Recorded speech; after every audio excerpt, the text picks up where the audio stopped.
নাহিদ শরীফুলের পেশোয়ার জালমির বিপক্ষে ব্যাটিং নেমে দারুণ শুরু করে রিশাদের রাওয়ালপিন্ডি। ওপেনার ইয়াসির খান, অধিনায়ক রিজওয়ান বেশ আক্রমণাত্মক ব্যাট করে। মাত্র 4.1 ওভারে রাওয়ালপিন্ডি স্কোরবোর্ডে তোলে 50 রান। পাওয়ার প্লের 6 ওভারে রাওয়ালপিন্ডিজের সংগ্রহ বিনা উইকেটে 63 রান। ইয়াসির খান বিধ্বংসী ব্যাটে 29 বলে অর্ধশতক পূর্ণ করে। 10 ওভার শেষে রাওয়ালপিন্ডিজের সংগ্রহ বিনা উইকেটে 101 রান। অধিনায়ক রিজওয়ান আউট 32 বলে 41 রানে। 125 রানে প্রথম উইকেটের পতন। তবে ইয়াসির খান আরো বেশ বিধ্বংসী হয়ে ওঠে।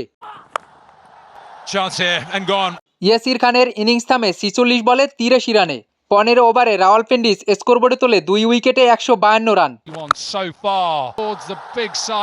এরপরে কামরান গুলাম ও ড্যারিল মিচেলও বেশ বিধ্বংসী ব্যাট করে।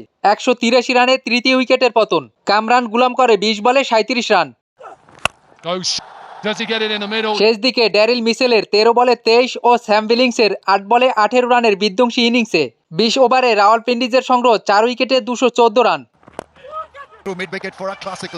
215 রানের বিশাল টার্গেটে উড়ন্ত শুরু পেশোয়ার জালমির। 2 ওপেনার মোহাম্মদ হারিস ও অধিনায়ক বাবর আজম বেশ বিধ্বংসী ব্যাট করে। মাত্র 4 ওভার 4 বলে পেশোয়ার স্কোরবোর্ডে তোলে 50 রান। পাওয়ার প্লের 6 ওভারে পেশোয়ার জালমির সংগ্রহ বিনা উইকেটে 62 রান।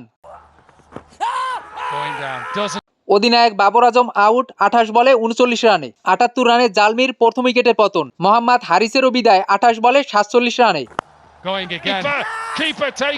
10 ওভারে পেশোয়ার জালমির সংগ্রহ 2 উইকেটে 96 রান। বাকি 10 ওভারে তাদের আরও জয়ের জন্য দরকার 119 রান।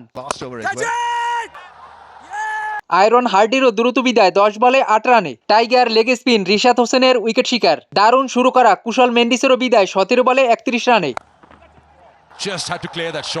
এরপরে মাইকেল ব্রেসওয়েল ও আব্দুল সামাতের বিধ্বংসী ব্যাটিংয়ে রানের গতি ধরে রাখে পেশোয়ার। 15 ওভারে জালমির সংগ্রহ 4 উইকেটে 141 রান।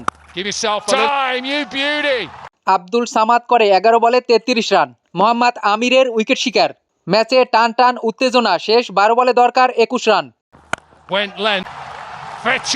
ব্রেসওয়েল ও আমির জামালের দায়িত্বশীল ব্যাটিংয়ে 5 বল হাতে রেখেই ম্যাচ জয়লাভ করে পেশোয়ার জালমি। 19 ওভার 1 বলে 5 উইকেটে ম্যাচ জয়লাভ করে পেশোয়ার জালমি।